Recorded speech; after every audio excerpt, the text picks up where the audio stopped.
Bonjour à chacun.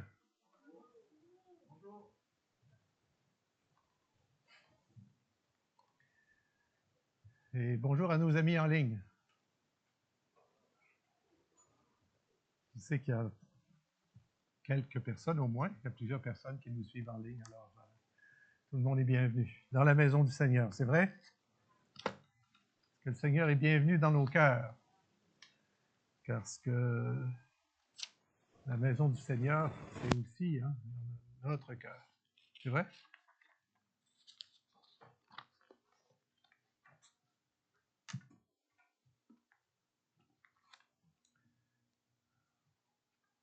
Vous avez passé une bonne semaine? Ça a bien été? Ceux qui étaient là la semaine dernière et qui ont suivi ou qui ont pris par la suite, la semaine dernière, on s'est entretenus ensemble du fait de faire attention à notre bouche. Hein? L'apôtre Jacques dit que la langue, c'est un petit membre, mais il est très participant. Il est très participant. Et notre langue peut être tellement participante à la construction de choses merveilleuses et extraordinaires. C'est vrai?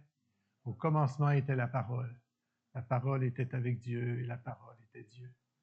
Les premiers versets de l'évangile de Jean, c'est tellement des beaux versets. C'est tellement extraordinaire. À chaque fois que je relis ça depuis des années, je m'y attarde et puis je trouve ça extraordinaire. Ouais. Au commencement était la parole.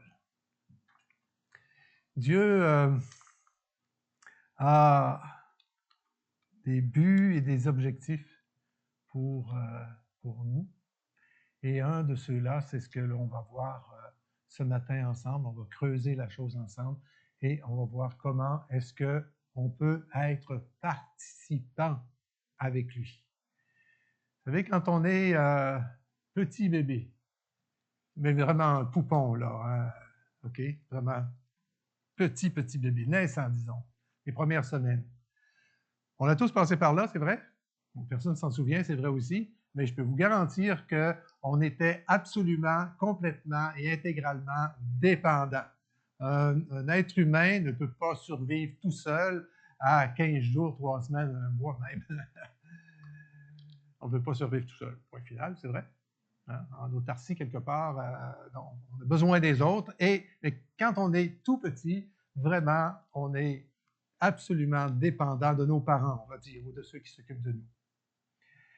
Et il me semble avoir remarqué durant mon parcours de vie chrétienne que, en tout cas, ça a été mon cas pour moi, et je l'ai remarqué chez d'autres personnes ou des personnes au travers de leur témoignage m'ont partagé des choses qui est semblable à ça, et c'est la chose suivante. C'est que quand on est nouvellement converti, quand on vient au Seigneur, et puis dans les premiers temps, il me semble que le Seigneur fait tout pour nous. C'est vrai? Hein? Il prend là, puis c'est comme ça. Puis même, il prend, puis c'est comme ça. Il tient le biberon comme ça, pas comme ça. Hein? Et on est émerveillés. Si vous avez eu le grand privilège de donner le biberon à un petit bébé dans les dernières semaines, les derniers temps, moi, on a une petite fille, 2 ans, avant-hier, elle a eu 2 ans, son anniversaire. Et régulièrement, elle est chez nous, puis elle a encore un biberon avant d'aller faire dodo. Elle vient chez nous toutes les semaines, blablabla, etc.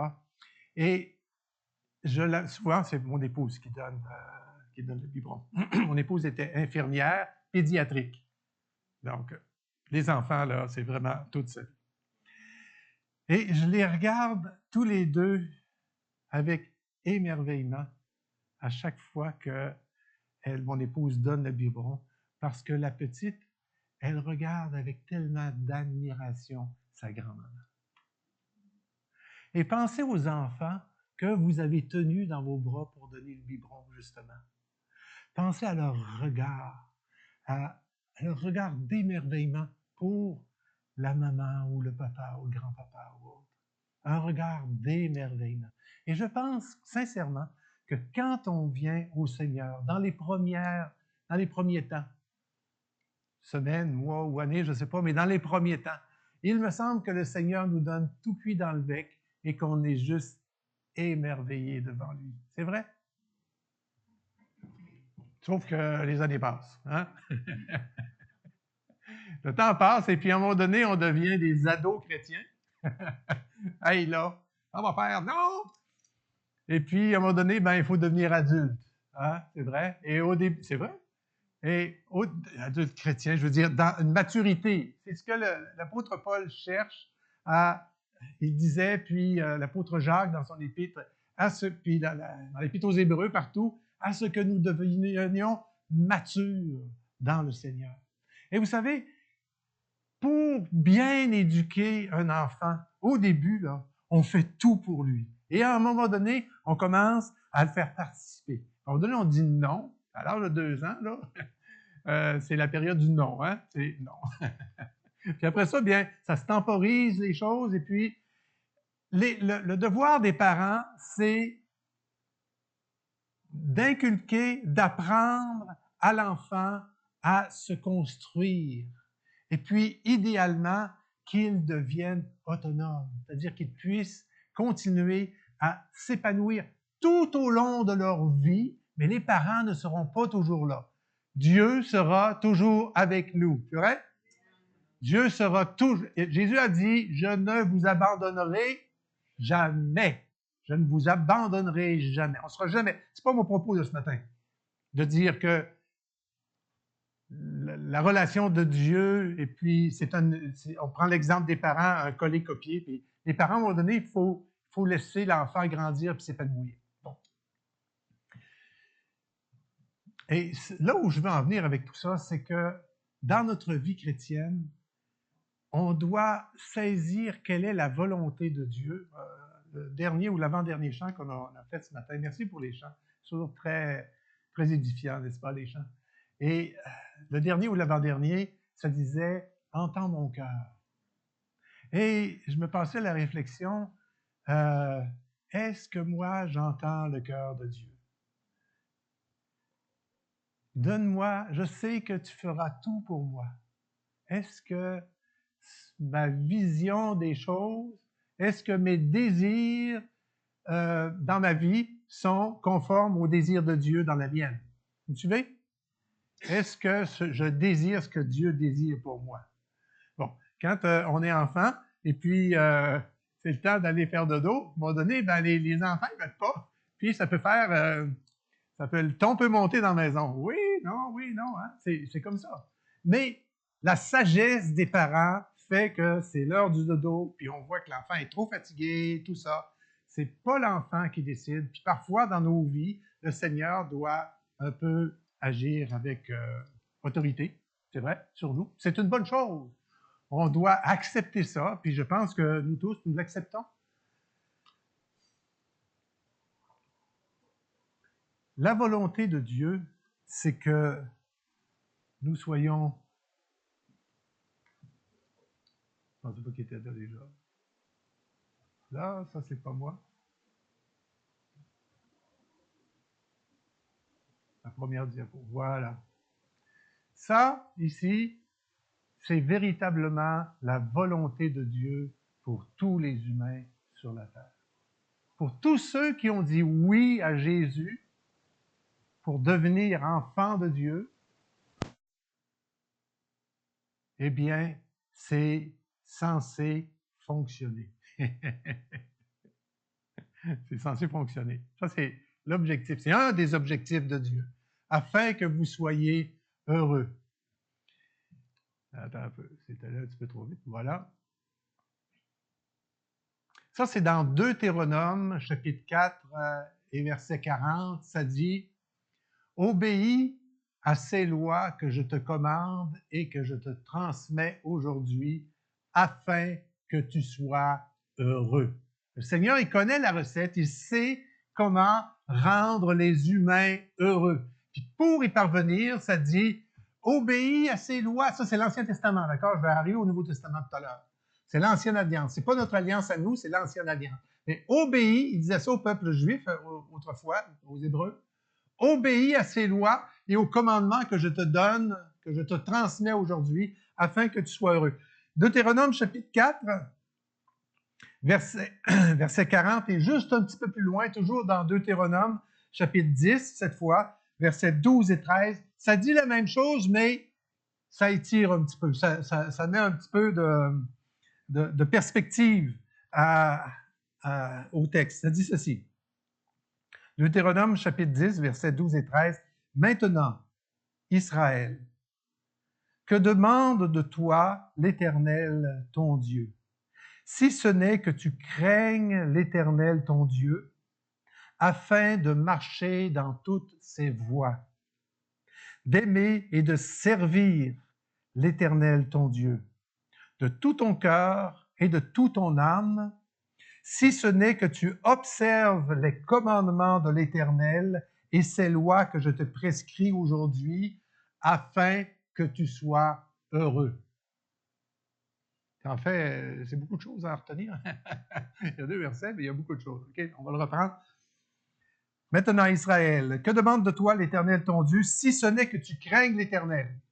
Avoir la crainte de Dieu, c'est avoir un respect. Un respect, ça veut dire d'écouter Dieu puis de faire ce qu'il dit de faire. Si j'écoute Dieu et puis que je fais le contraire de ce qu'il dit, est-ce que j'ai la crainte de l'Éternel? C'est 0, c'est non. Alors, d'écouter Dieu et de prendre au sérieux ce qu'il dit. Alors, si ce n'est que tu craignes l'Éternel ton Dieu, afin de marcher dans toutes ses voies, les voies de l'Éternel, on marche dans les voies de l'Éternel. D'aimer et de servir l'Éternel de tout ton cœur, de toute ton âme, d'observer les commandements et les lois que je te prescris aujourd'hui, afin que tu sois heureux. C'est ça l'objectif. Et ça, c'est dans l'ancienne alliance à laquelle nous, en tout cas, moi, je ne sais pas vos filiations, mais moi, je suis un Québécois, puis je ne suis pas juif, puis je ne suis pas hébreu, et puis je n'avais pas part à l'ancienne alliance. Si j'étais né dans ce temps-là, je n'aurais pas eu part à l'ancienne alliance, à moins des choses. En tout cas, je n'entrerai pas dans ça ce matin.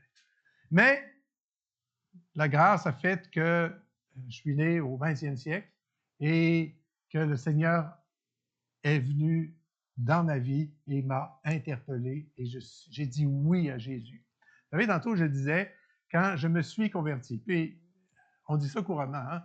Quand moi je me suis converti, quelqu'un tantôt me demandait, je ne sais pas si ça a été la formule, mais quand est-ce que tu es venu au Seigneur? C'est vrai que je suis venu au Seigneur, mais c'est pas vrai que je me suis converti. C'est le Seigneur qui m'a converti. C'est lui qui a fait le travail de conversion. Conversion, c'est changer les choses. C'est lui, c'est le Seigneur qui m'a converti. Et donc, nous sommes de la Nouvelle Alliance et Jésus est venu inaugurer la Nouvelle Alliance. De la même manière que Moïse, quand Moïse avec le peuple, ils sont arrivés au mont Sinaï, au mont Horeb, ça dépend dans quel verset vous lisez, mais c'est la même montagne, au mont Sinaï. Là, Moïse est monté sur la montagne, a reçu ce que l'on appelle les tables de la loi. Dans certaines versions, ça dit non pas les 10 commandements, mais les 10 paroles de vie, parce qu'au travers des commandements, c'est pour qu'on vive, qu'on soit heureux, c'est vrai. Et donc, Jésus, de la même manière que Moïse est monté sur la montagne, de la même manière, Jésus, ça nous est rapporté dans l'évangile de Matthieu, au début de l'évangile de Matthieu, les chapitres 5, 6 et 7, ça dit, on appelle ça le sermon sur la montagne. Ça, c'est en référence avec ce que Moïse a fait au début du périple de Moïse, quand ils sont arrivés au mont Sinaï, dans le désert.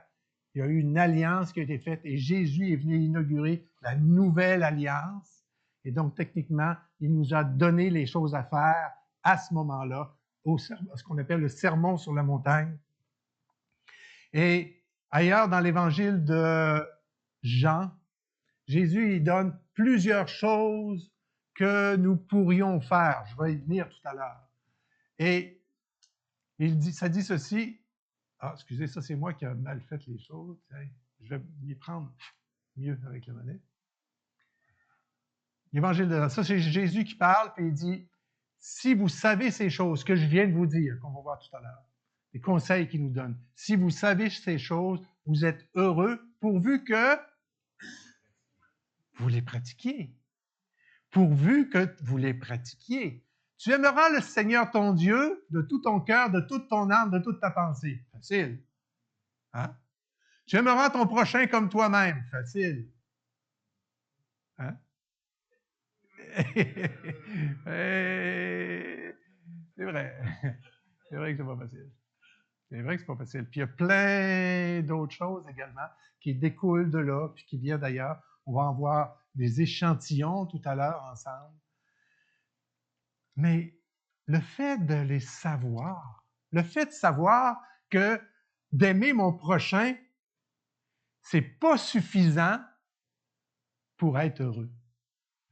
Ce qui me rend réellement heureux, c'est d'aimer le prochain. C'est pas de le savoir, c'est de le faire, c'est d'aimer le prochain. Si j'aime mon prochain, je suis sur le chemin du bonheur. C'est ça que Jésus est venu apporter, c'est extraordinaire. C'est vrai, c'est extraordinaire. Extraordinaire, ce que Jésus est venu nous apporter, le chemin du bonheur. Alors, j'ai une question pour nous ce matin. Avez-vous l'impression d'être au paradis de ce temps-là?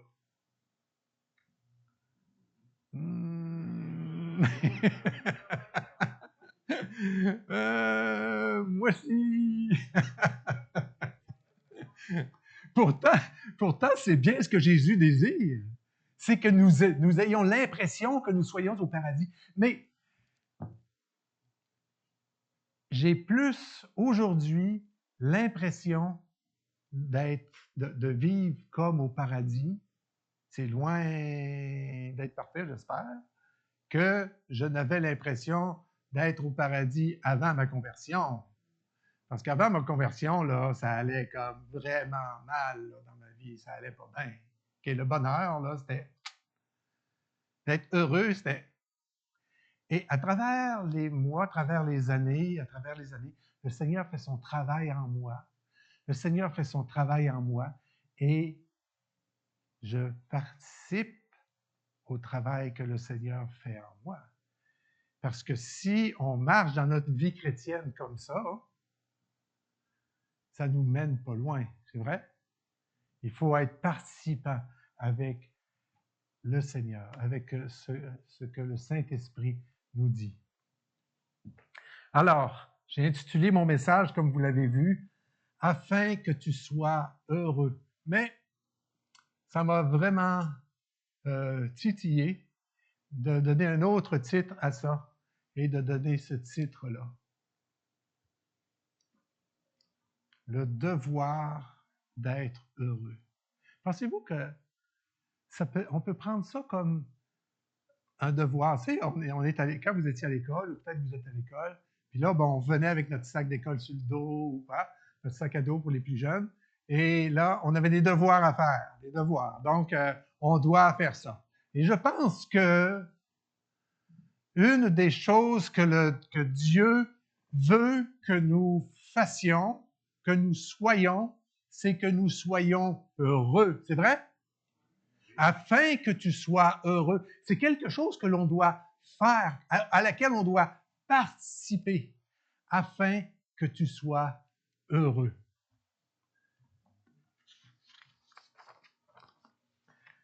On va prendre un exemple par la négative. On va plonger un peu dans l'Ancien Testament. Ensuite, on va revenir à des choses pour nous dans le Nouveau Testament, mais c'est des choses qui peuvent nous servir d'exemple. D'ailleurs, tout l'Ancien Testament nous a été légué, nous a été donné afin que nous puissions tirer des leçons de ces écrits-là, des histoires, de ce que les gens ont vécu. Et le personnage que j'ai choisi de regarder de plus près ce matin, c'est un des fils, enfin, le fils de Salomon. Salomon, ça a été un très grand roi en Israël. En fait, ça a été le troisième roi. Le premier roi, pour ceux qui s'en souviennent, le premier roi en Israël, c'était le roi Saül. Le deuxième roi, David. Le troisième, Salomon. Et le quatrième, Roboam. Ce matin, on va voir le CV, le curriculum vitae de Roboam. On va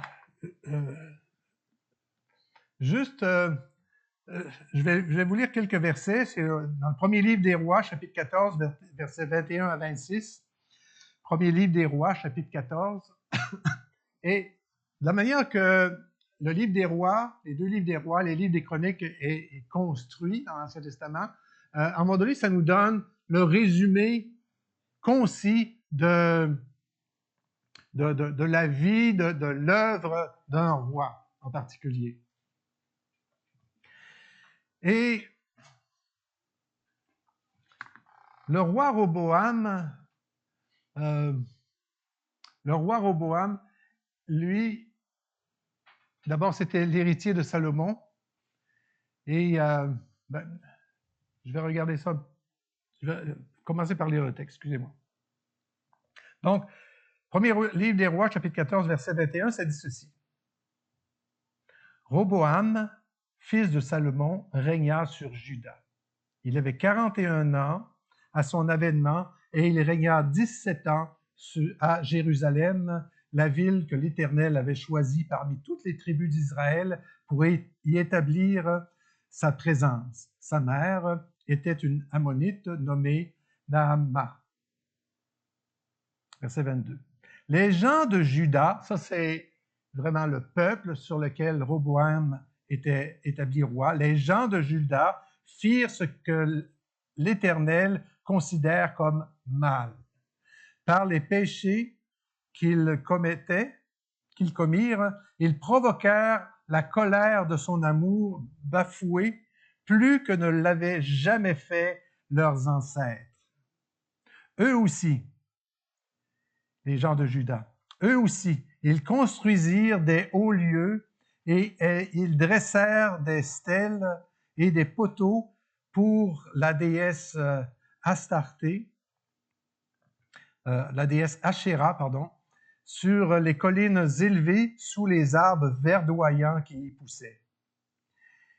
Il y eut même dans le pays des hommes et des femmes qui se livraient à la prostitution sacrée. Le peuple reprit toutes les pratiques abominables des nations païennes que l'Éternel avait dépossédées en faveur d'Israël. La 5e année du règne de Roboam, Shishak, roi d'Égypte, vint attaquer Jérusalem. Il s'empara des trésors du temple et de ceux du palais royal. Il prit tout, notamment les boucliers d'or que Salomon avait fait faire.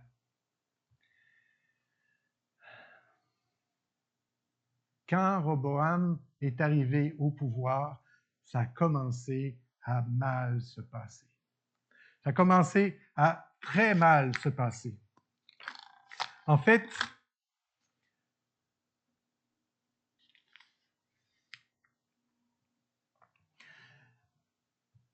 on va imaginer un petit peu. Saül, le premier roi en Israël, quand on lit l'histoire de Saül, les premières choses qui se passent, il y a un cœur qui est bouillant pour Dieu. Même il est revêtu de l'onction des prophètes. Il arrive quelque part et il prophétise. Il continue son parcours, il prophétise. Et puis là, les soucis sont arrivés, et puis les craintes sont arrivées. Et puis ce qui s'est passé dans sa vie à Saül, c'est qu'il a commencé à s'impatienter par rapport à Dieu. Il trouvait que les choses n'arrivaient pas assez vite et il a commencé à désobéir à Dieu, véritablement. Dieu, le prophète lui avait demandé d'attendre pour faire un sacrifice. C'était trop long à son avis. Alors, il a fait un sacrifice avant de partir en guerre. Il a commencé à désobéir, à quitter les voies de l'obéissance de Dieu. Ça a été le premier roi. Et il a été enlevé. Il a été remplacé par David. Et on dit de David que c'était un homme selon le cœur de Dieu.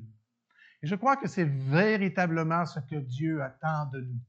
Parce que, je prends l'exemple des rois parce que dans l'Ancienne Alliance, il y avait le roi et le roi, il dirigeait comme un gouvernail.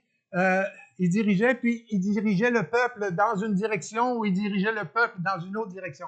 C'est pourquoi, dans ce texte-là, où il est dit que les Israélites ont quitté la voie du Seigneur et se sont mis à faire des choses plus abominables que leurs ancêtres, et à élever des stèles à une déesse un tel et à une déesse un tel. Ils ont fait des choses pires que tous ceux qui les avaient précédés. Ça fait partie de la biographie de Roboam, parce que c'est Roboam qui disait « Faites ce que vous voulez ». Puis ça, c'est l'ancienne alliance. Ça s'adressait au roi, puis tout le peuple était sous cette égide-là. Mais nous, dans la nouvelle alliance, nous avons une relation personnelle avec le Seigneur. Nous sommes, en quelque sorte, responsables de notre destin. Alors, quand on voit la vie des gens comme Saül, David, Salomon, je vais y revenir, puis Roboam, on se dit, ça, c'est des exemples, soit à suivre, soit à ne pas suivre. David, je le disais la semaine dernière, il a écrit la moitié des psaumes. Il avait un cœur qui était extraordinaire pour Dieu. C'est ça que Dieu... Il a fait une erreur. Ben, peut-être sûrement plus qu'une erreur, mais une erreur très grave qui a eu d'énormes conséquences lorsqu'il a convoité la femme d'une autre personne. Il est allé jusqu'à même faire assassiner son mari pour la prendre pour femme, etc. Une pénible histoire. Et ça, on ne doit pas suivre cette chose-là de lui. Mais quand Salomon est arrivé, ça dit que le pays d'Israël était en paix, tout à coup, partout, c'était en paix. Et quand le Seigneur nous donne la paix à nous, il me semble qu'on est sorti de notre ancienne manière de vivre, notre manière futile de vivre, et puis que là, les choses vont bien, ça se peut qu'à ce moment-là, on commence à s'asseoir sur nos lauriers, puis à faire comme Salomon a fait. Salomon, c'est quelqu'un de bien, en général, en gros, mais quand même, il y a eu 700 femmes, 700 épouses. C'est du stock, là. Puis là, ben, on se dit, oui, mais à cause, il fallait qu'il fasse des mariages, des mariages politiques. OK? Il y a eu 300 concubines. Et 300 concubines, c'était pas pour des mariages politiques, là. 700 femmes puis 300 concubines, ça n'a aucun sens. Et quand il a permis à ces femmes-là de venir, il les a épousées, ça nous raconte plus exactement le récit d'une femme en particulier. C'était une des filles de Pharaon. Et il l'a mariée, ça c'est clair que c'est pour un mariage politique. Puis ça dit que quand est arrivée, elle, à Jérusalem, il a fait construire une maison, tout ça. Puis après ça, ben, elle a dit, moi, ton Dieu, l'Éternel, je ne connais pas ça. Moi, je veux continuer à adorer le Dieu machin. Puis tu vas me construire un temple sur la colline ici pour que je le vois bien, puis que j'aille là faire mes prosternations, puis mes encens, puis toutes mes affaires. Fait que Salomon, il a dit OK. Fait que là, ça a ouvert une petite porte. Et puis après ça, ben, une deuxième petite porte. Finalement, il va y avoir 700 temples, ou je ne sais pas quoi.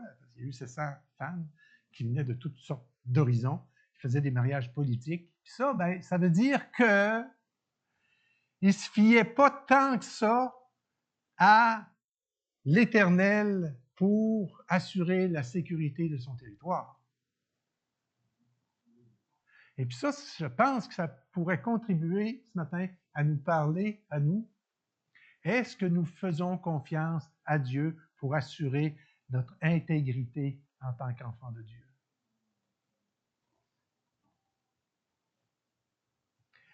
Alors, Roboam, quand il est arrivé au pouvoir, quand il est arrivé comme roi, ils ont fait une cérémonie de couronnement, puis là, ben, ils sont allés sur une montagne à quelque part, puis là, il y avait des milliers de personnes qui étaient rassemblées, puis ont fait des sacrifices, puis là.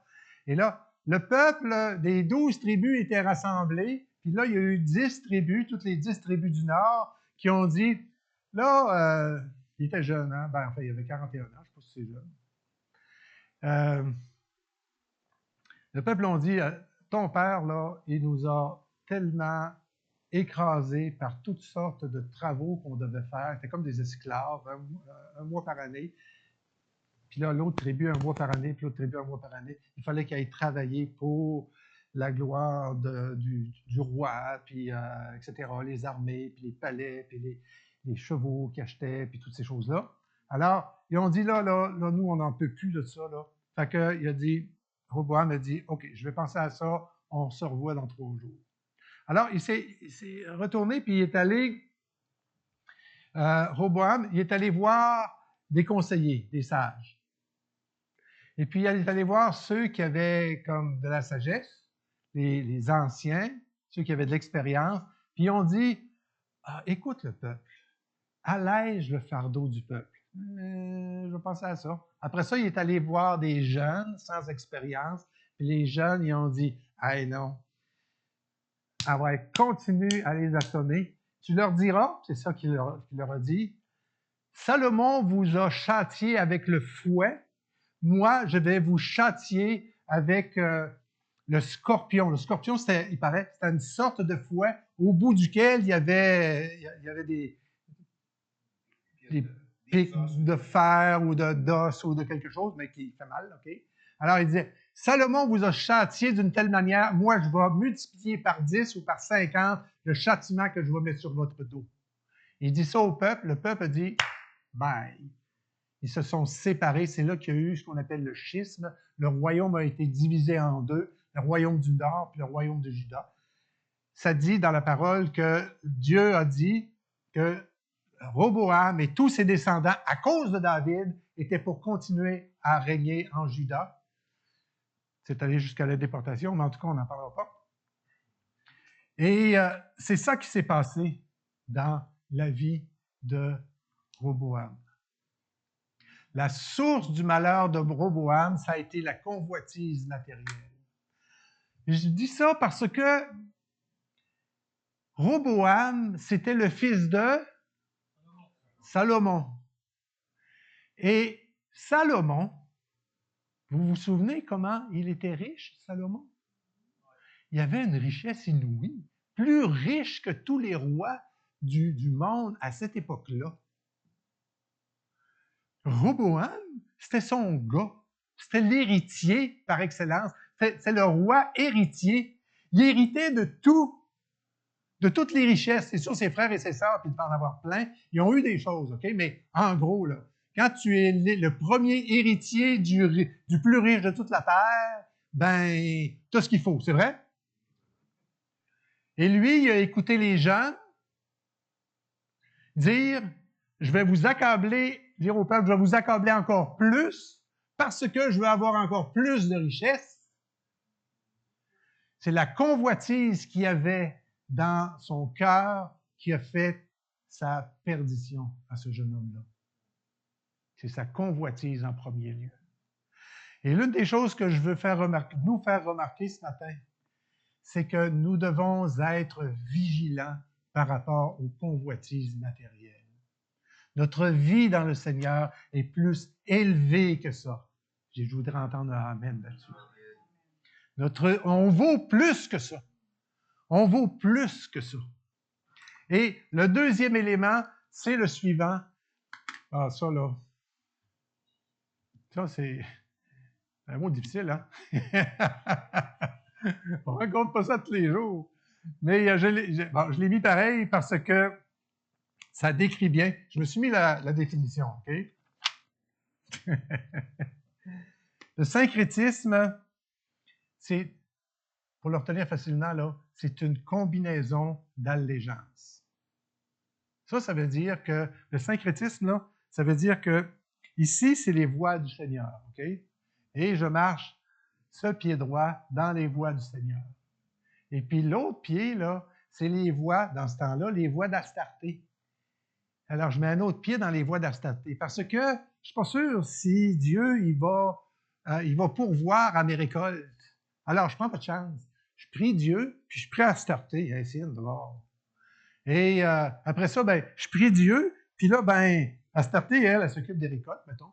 Mais il y a Baal qui s'occupe des guerres. Puis là, ben, je dois partir en guerre, fait que je prie Dieu, mais en même temps, ben, je vais prier Baal. C'est correct, hein? Il est fin aussi, Baal. En plus, il est fort. Alors, je vais prier Baal pour avoir la victoire. En plus, ben là, il se passe d'autres choses pour ma famille. Je vais prier Dieu, puis là, ben, je vais prier. Là, ça commence à s'écarter, là. Puis là, ben, ça va plus loin, hein? Et puis, ben, c'est ça, le syncrétisme. C'est pas syncrétin, là, mais ça ressemble quand même. Parce que, en fait, c'est de marcher dans les voies, c'est supposément marcher dans les voies de Dieu, mais en fait, que notre cœur soit divisé en deux. Et ça, c'est venu de la part, ça a été un autre legs de Salomon. Salomon, il a légué des richesses, mais il a légué, le fait de pouvoir avoir plein de femmes convoitises, et puis que ces femmes-là mettent en Israël toutes sortes de dieux. Ça dit, je l'ai lu tantôt, que le peuple a péché plus que toutes les générations avant. Ça a pris naissance à quelque part. Et ça nous parle de notre fidélité envers le Seigneur, que nous soyons fidèles envers le Seigneur, parce que Jésus dit, je suis le chemin, la vérité et la vie. C'est pas vrai qu'il a dit, je suis un des chemins. Il dit, je suis le chemin, la vérité et la vie. Nul ne vient au Père que par moi, par Jésus. Nul ne vient au Père que par moi. Et puis pour tous ceux et celles qui l'ont expérimenté, cette parole-là, moi je peux dire avec certitude, par expérience personnelle, que je sais que cette parole-là de Jésus est vraie, est authentique. Avant ma conversion, j'ai cherché. J'ai cherché dans toutes sortes de directions. Je cherchais Dieu, mais je ne savais même pas que je cherchais Dieu.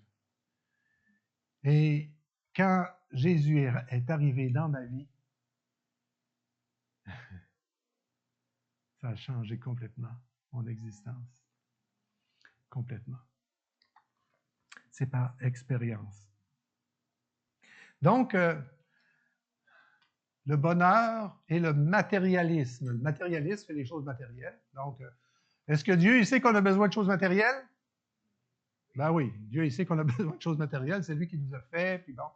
Et il y a un danger que le matériel devienne notre Dieu. C'est ça, hein, ça fait partie du syncrétisme, ça, que le matériel, tu sais, ça dit, je crois que c'est l'apôtre Paul qui dit que Mammon, c'est comme un Dieu, c'est comme une divinité. Et c'est pas aux choses matérielles à dicter ma vie. C'est aux choses spirituelles en moi, ma relation avec Dieu, à dicter ma relation avec les choses matérielles. C'est vous et moi qui sommes les patrons de notre vie sur cet angle-là également. C'est vrai? 2 versets, donc. Le premier, ça dit ceci, c'est dans 1 Corinthiens 15, 19. Si c'est dans cette vie seulement que nous espérons en Christ, nous sommes les plus malheureux de tous les hommes. Et la volonté de Dieu, le désir de Dieu, c'est que nous soyons heureux. Et puis si c'est seulement dans les choses de cette vie, c'est quoi les choses de cette vie? Ben, c'est toutes les choses de notre quotidien, c'est ce qui est en rapport avec les biens matériels, encore une fois. Si c'est seulement dans ça qu'on espère, là, ben, on est triste à mourir. Le Seigneur, il nous regarde puis avec tristesse.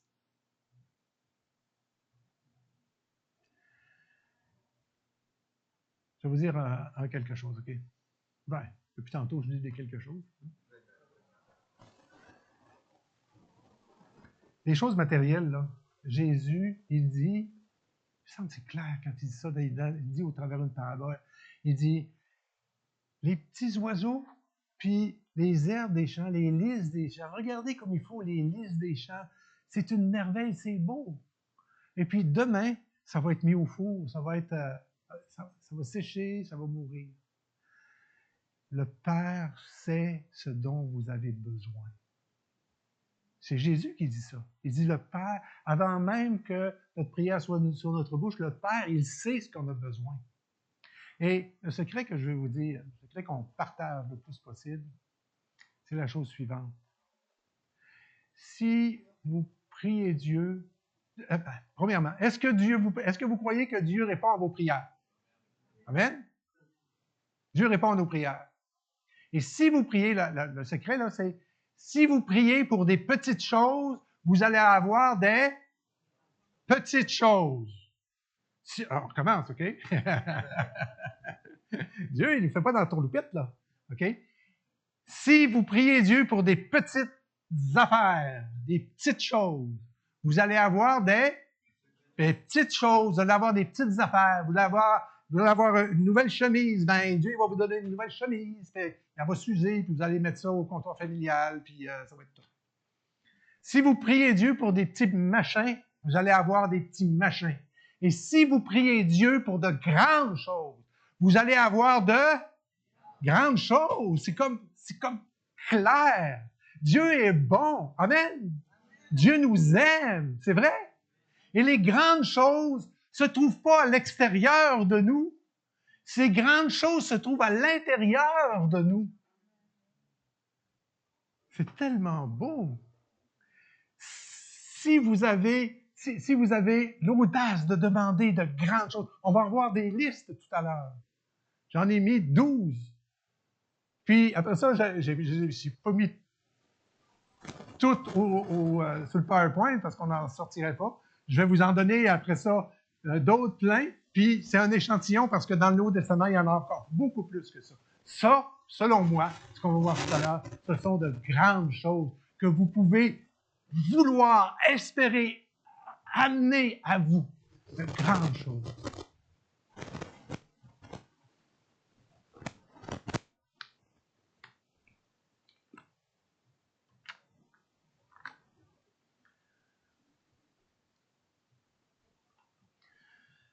Le Père Céleste sait de quoi vous avez besoin. C'est dans le Sermon sur la montagne, les béatitudes. On n'a pas bien les béatitudes. Donc, Jésus, c'est lui-même qui dit ça.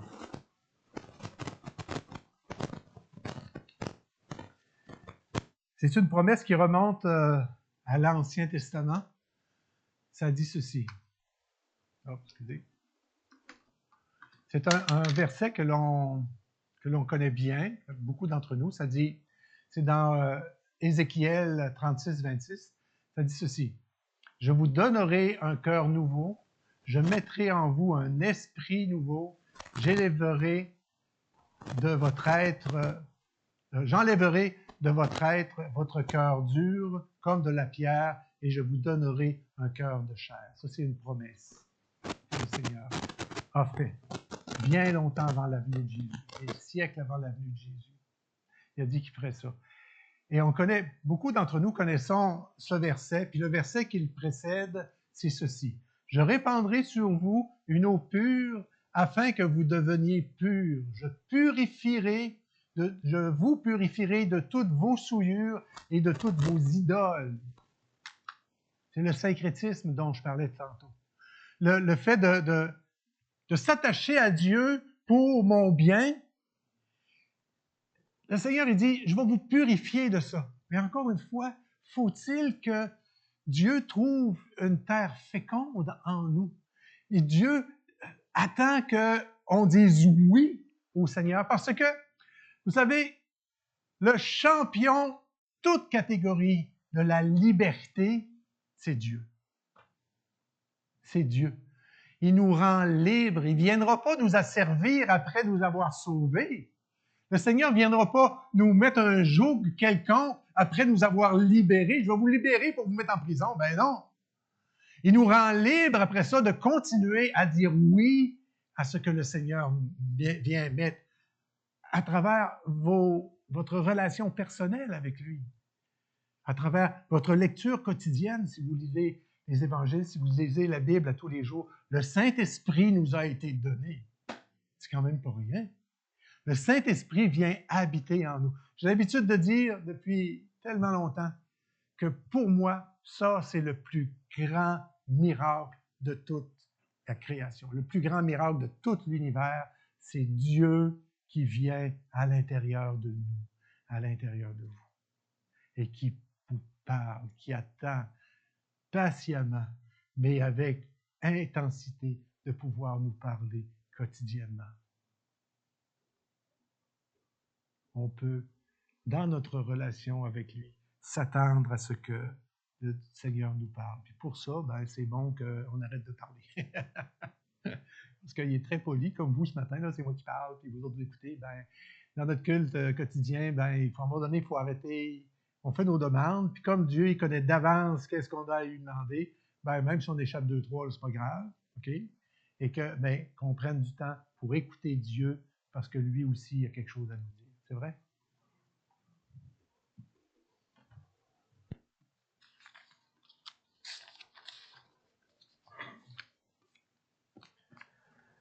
Juste un petit mot sur le fruit de l'esprit.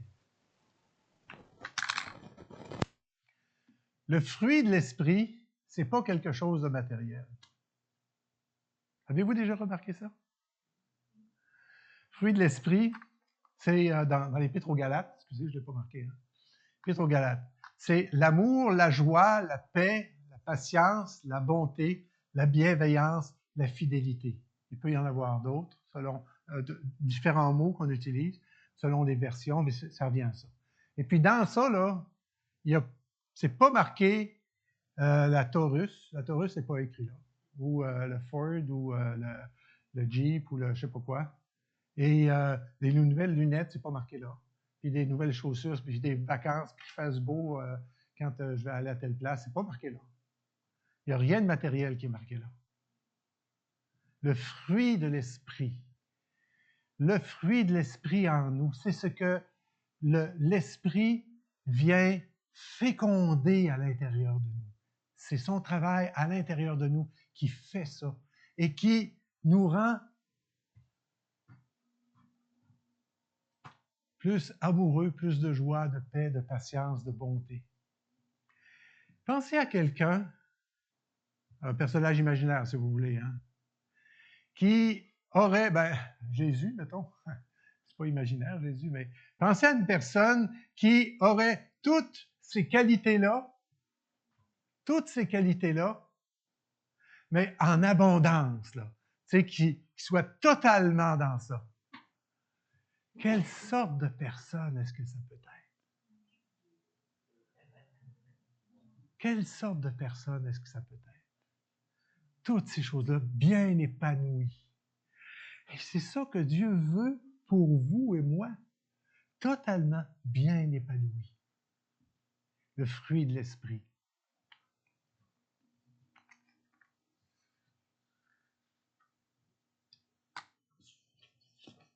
Alors,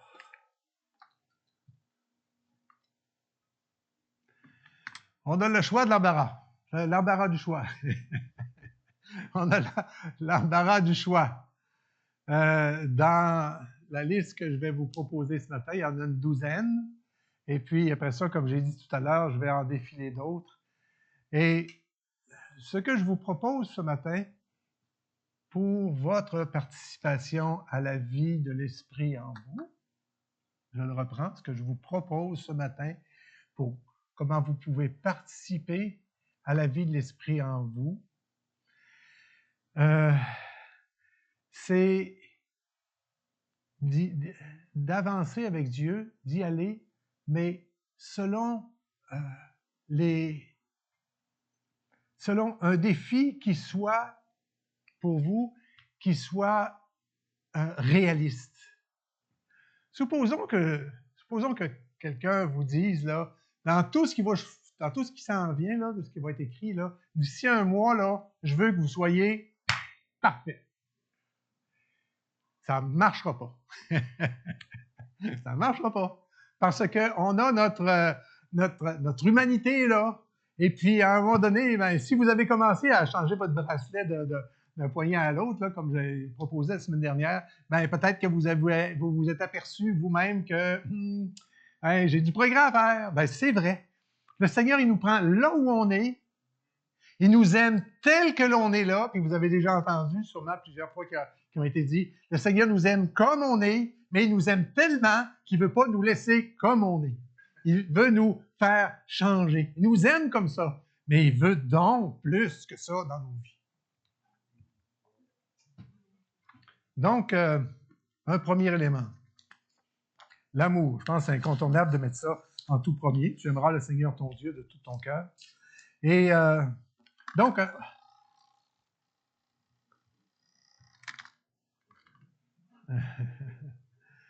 ce que je vous propose, je n'avais pas fini mon affaire avant de changer la diapo. Ce que je vous propose, c'est que dans toute la liste qui est là, Observez bien chacun de ceux-là, puis les autres qui vont suivre. Puis, choisissez-en. Choisissez-en 2, ou 3, ou 5. Dire, moi, ces deux-là, là, attends un peu, là, on est en affaires ensemble, là, puis moi, je te choisis, là, prenez-en un si vous voulez, mais prenez-en. Prenez ça là où vous savez que vous avez une faiblesse. Dites-vous, là, moi, ça, j'inscris ça dans mon cœur, puis pour les 6 prochains mois, pour les prochains 8 semaines, pour la période qui s'en vient, ou les prochains 5 ans, ou plus que ça, là, ça va s'améliorer dans ma vie. Je vais devenir quelqu'un d'extraordinaire sur ce plan-là. On peut le faire. On peut le faire parce qu'on a le Saint-Esprit en nous qui nous accompagne dans cette chose-là. D'accord? Je vous invite vraiment à prendre votre vie chrétienne en main, puis à être le roi de votre existence, la reine de votre existence, pour dire cette chose-là ou ces choses-là, moi maintenant, ça va faire partie de ma vie. Et je vous le dis là, ça ne marchera pas du premier coup. C'est comme d'autres choses, hein? Ça ne marchera pas du premier coup. Mais vous allez y parvenir parce que vous êtes des têtes de...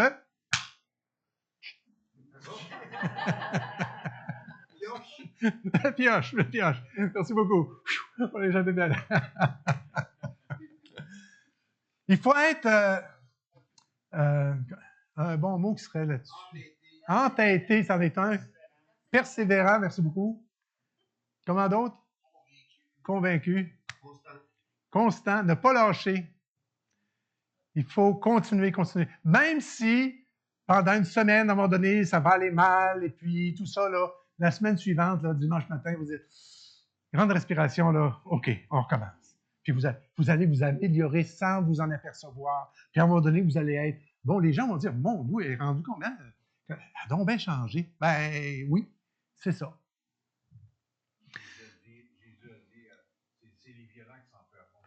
Amen. Quelqu'un dit dans la salle, c'est les violents qui s'emparent. Si? Ce sont les violents qui s'empareront du royaume de Dieu. Se faire violence dans ce sens-là. Donc, un verset par rapport à l'amour, il y en a beaucoup, mais le verset que j'ai choisi dans Jean, chapitre 13, verset 34, « Je vous donne un commandement nouveau, aimez-vous les uns les autres comme je vous ai aimé, vous aussi aimez-vous les uns les autres. » Il me semble que quand Jésus il dit « Je vous donne un commandement nouveau, aimez-vous les uns les autres », il me semble que c'est une vieille affaire, ça, non? Oui, c'est une vieille affaire. Oui. Ça date de l'Ancien Testament. C'est marqué dans l'Ancien Testament. On l'a vu tantôt. Ben, on ne l'a pas vu, mais c'est quand même marqué dans l'Ancien Testament.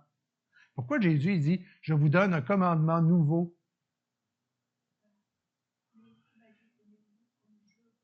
Exactement.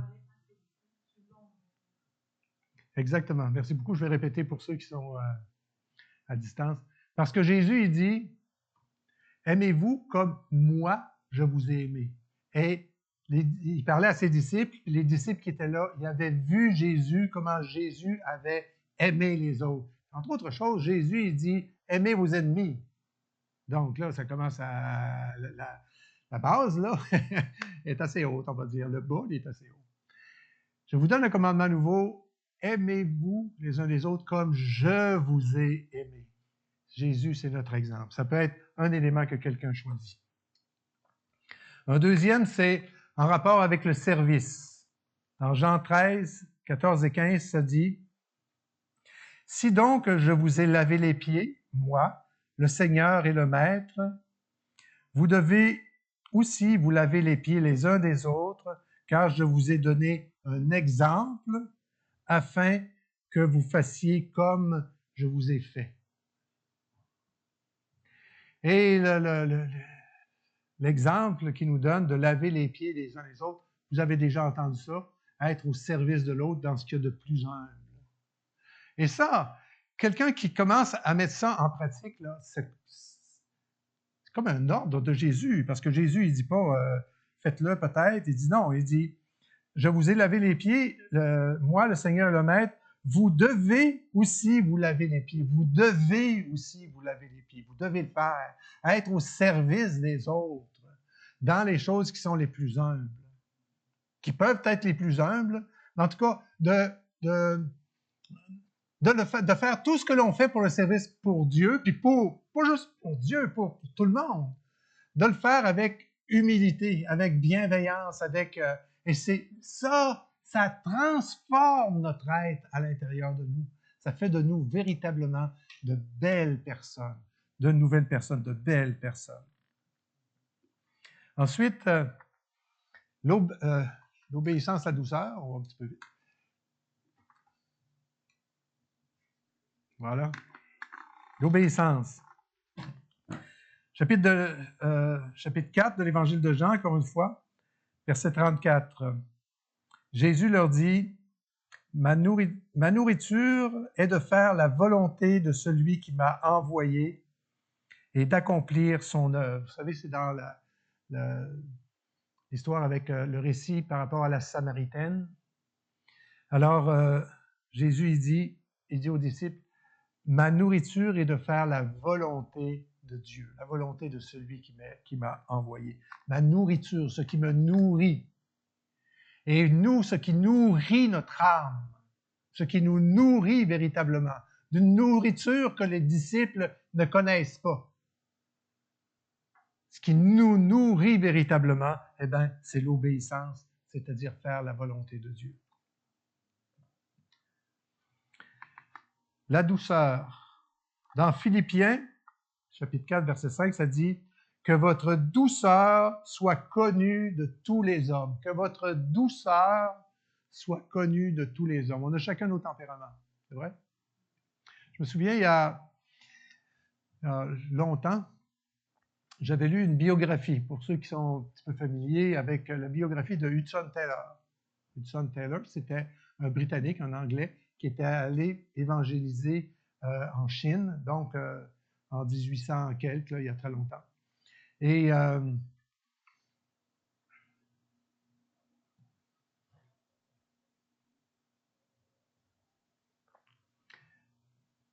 j'ai perdu le fil, pourquoi est-ce que je voulais vous parler d'Hudson Taylor, mais ah oui, Hudson Taylor raconte dans sa biographie qu'il y a un militaire, comme de haut gradé, là, un général ou je ne sais pas quoi, un capitaine militaire chinois, qui était un homme qui était tellement sévère et tellement implacable avec tout le monde, et puis incessant, puis brutal, etc. Et un jour, cet homme-là, par la grâce de Dieu, a été converti de la part du Seigneur. Ce militaire-là a été converti. Et les gens ne le reconnaissaient plus. Ils le voyaient, mais ils disaient, non, c'est sûrement son parent, c'est son jumeau, parce que ça se peut pas que ce soit lui, cet homme-là. On sait c'est qui, là, le général machin, mais c'est pas lui. Non, c'est pas lui. Et je trouve ça tellement beau parce que ça dit que votre douceur soit connue de tous les hommes. Et quelqu'un va dire, ah ben moi je ne prendrais pas ça parce que c'est sûr que la douceur, c'est loin d'être connue de tous les hommes, c'est à peu près le contraire pour moi. Ben, il y a déjà eu des gens avant vous et avant moi qui étaient pires que vous, ou pires que moi, et qui ont eu la grâce d'être transformés de la part du Seigneur. Ça, c'est un miracle qui est arrivé dans la vie de cet homme-là. C'est pour ça qu'Hudson Taylor nous le met dans... C'est un miracle qui est arrivé. Et les miracles que Dieu veut faire dans notre vie, il fait des miracles déjà dans votre vie, c'est vrai? Et un miracle que Dieu veut qui se réalise dans votre vie, c'est votre participation à la grâce de Dieu, votre participation concrète, votre travail pour le Seigneur, votre travail sur vous-même par le Seigneur. Je dis que c'est un miracle parce que sur notre ancienne nature, on n'était pas trop participants à la volonté de Dieu dans notre vie, c'est vrai? Et là, le Seigneur nous a transformés et continue à nous transformer.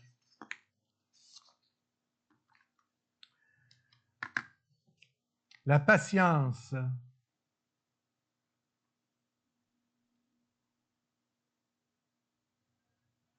Romains 12, 12. Je l'ai transcrit ici. Réjouissez-vous en espérance, soyez patients dans l'affliction, persévérer dans la prière, la patience. La patience. Vous avez déjà entendu, hein? Quelqu'un qui disait Seigneur, donne-moi la patience, ça presse. Là, oui, là. N'empêche que, je le relis, hein, Romains 12, réjouissez-vous en espérance. Ah, ça commence bien, hein, c'est un verset qui commence bien. Réjouissez-vous en espérance. Soyez patients dans les afflictions, dans ce qui vous afflige, dans votre âme. Persévérez dans la prière.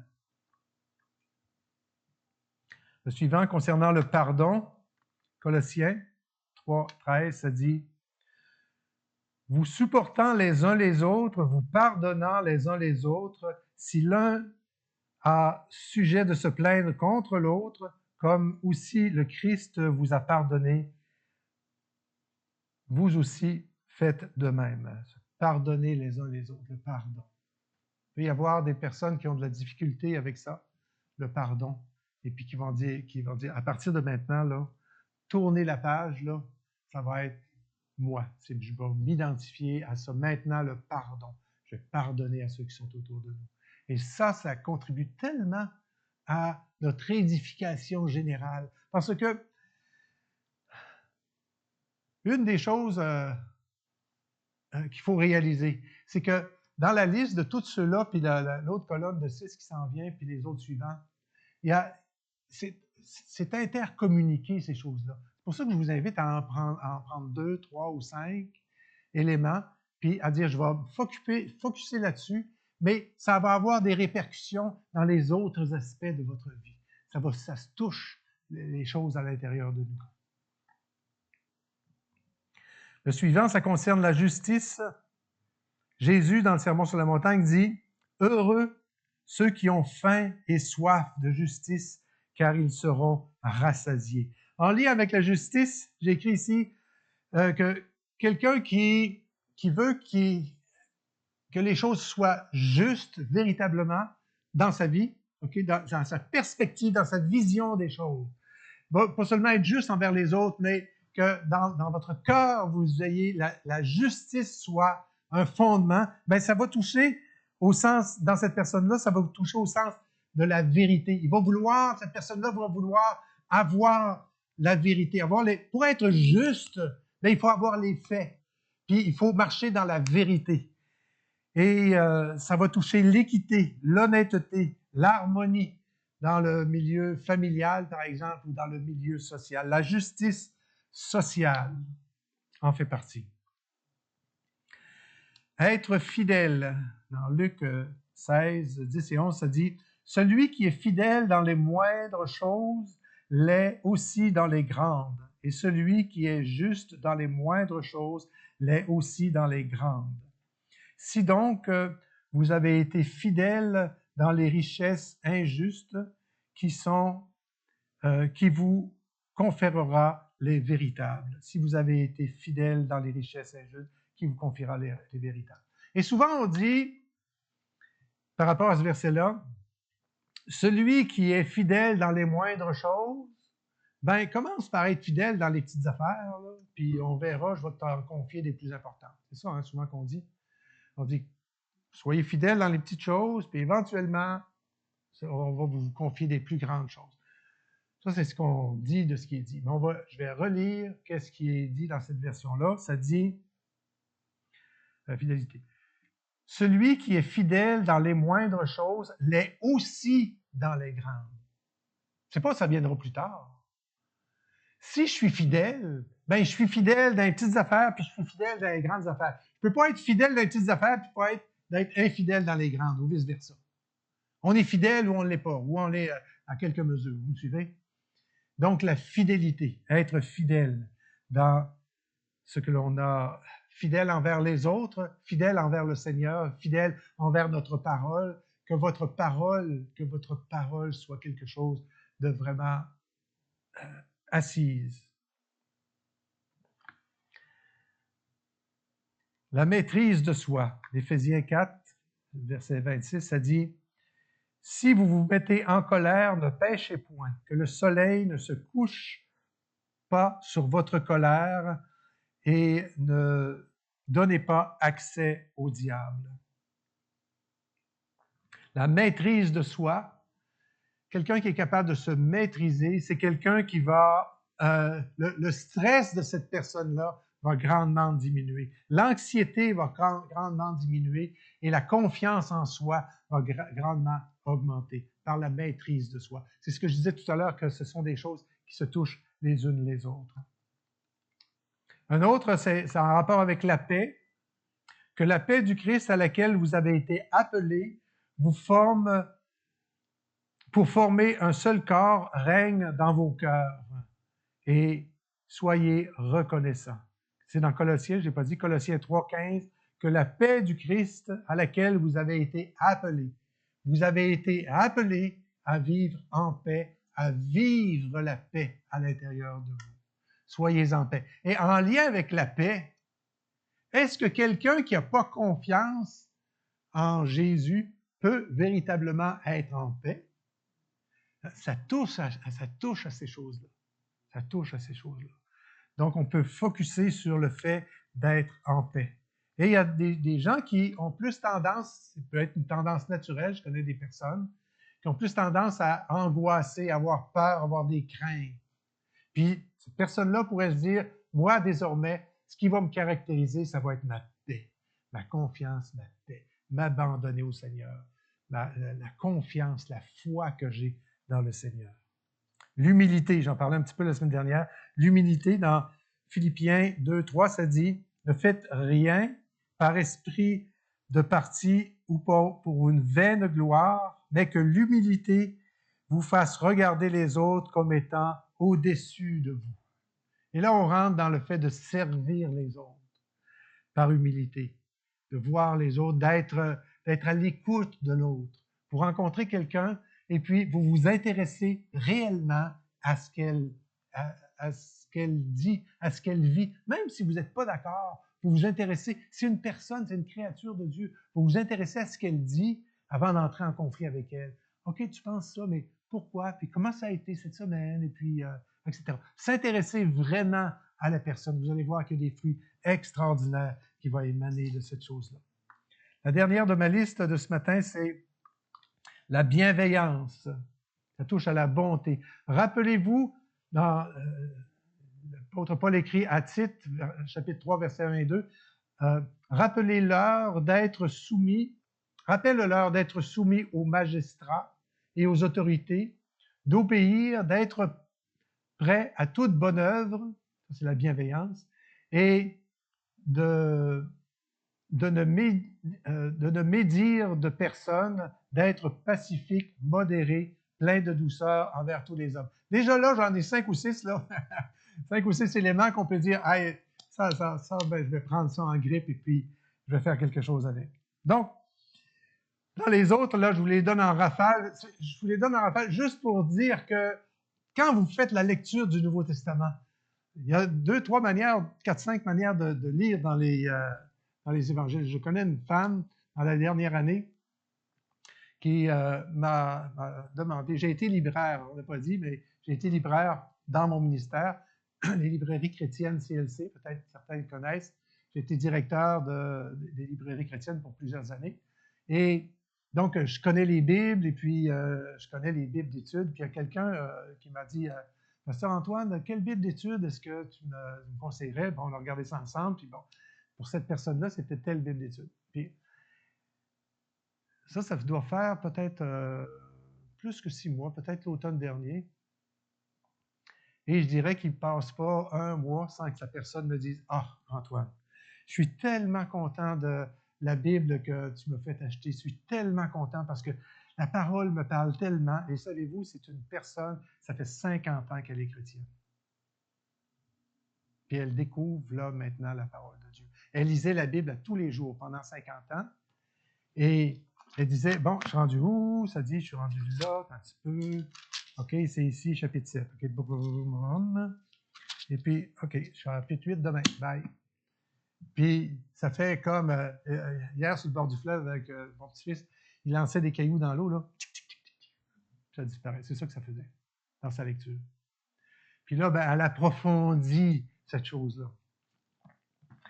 Et donc, voici une petite liste rapide. Ça dit la compassion, la foi, l'espérance, l'intégrité, l'hospitalité, le pardon, la générosité, être avenant envers les autres, aller vers les autres, se tenir dans la vérité, faire attention aux paroles de notre bouche, s'intéresser véritablement aux autres, avoir de l'écoute, etc. C'est toutes des choses qui font partie des valeurs chrétiennes, vous ne pensez pas? Et je disais de lire attentivement la parole, parce que quand vous lisez le Nouveau Testament, en lisant attentivement, tout à coup, vous allez dire « Hey, ça, j'avais jamais vu ça. » D'être patient, mettons, ou une des valeurs que je viens d'énumérer. Vous allez le lire dans le Nouveau Testament, puis le Saint-Esprit, à ce moment-là, va vous dire « Ça, c'est pour toi. » À partir de maintenant, pour un temps indéterminé dans l'avenir, tu vas focusser là-dessus, puis ça va prendre de la place en toi.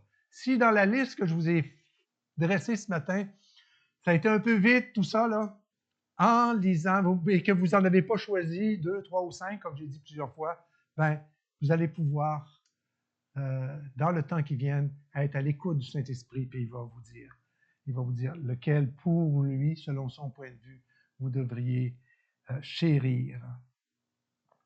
Notre dernier verset de ce matin. Êtes-vous prêts? Ça dit ceci.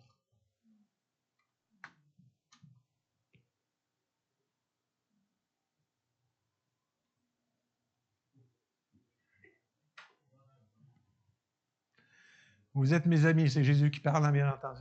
Vous êtes mes amis si vous faites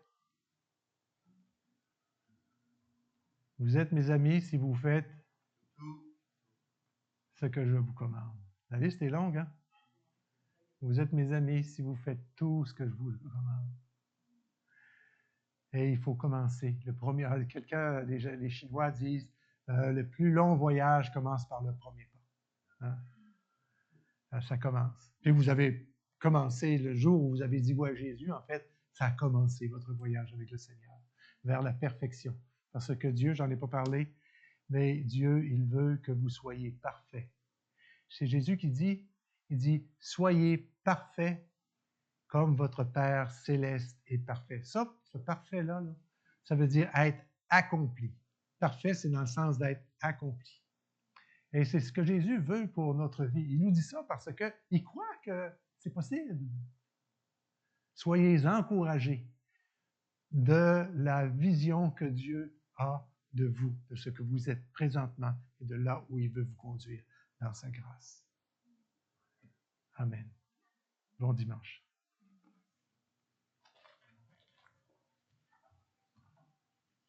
On va se lever, s'il vous plaît.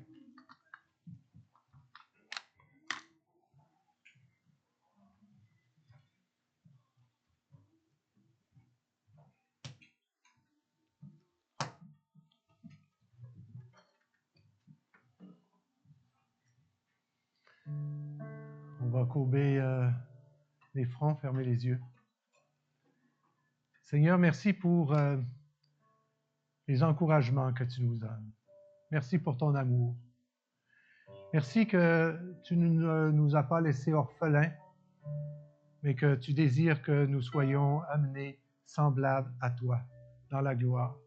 Tu nous dis dans ta parole que ce que tu veux, c'est que nous marchions de gloire en gloire, c'est-à-dire dans le chemin de la perfection, d'être perfectionnés pas à pas avec toi. Merci de bénir, Seigneur Dieu, mes frères et sœurs, et qui sont ici présents et tous ceux qui sont à distance, en ce jour ou dans quelque temps.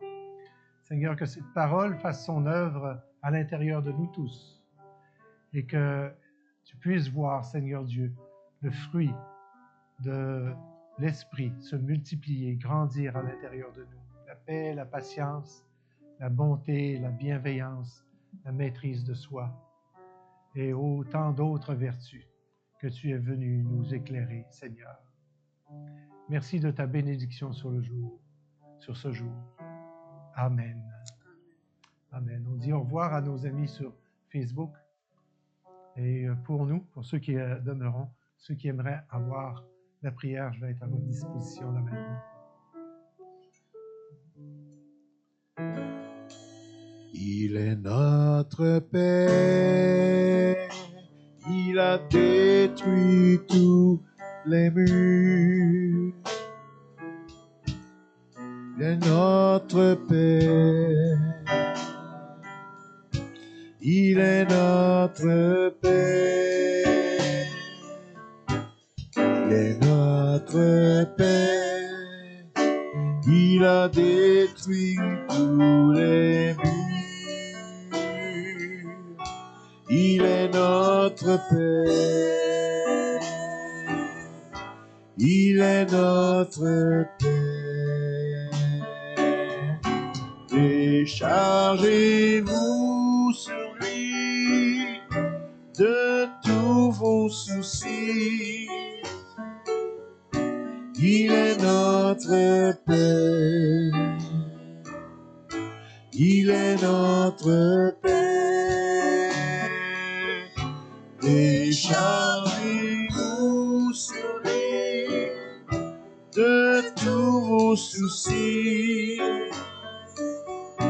Il est notre Père, il est notre Père, il est notre Père, il a détruit tous les murs.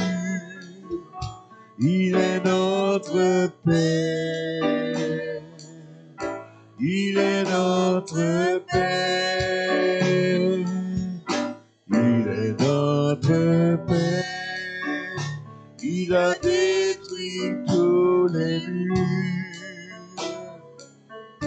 Il est notre Père, il est notre Père.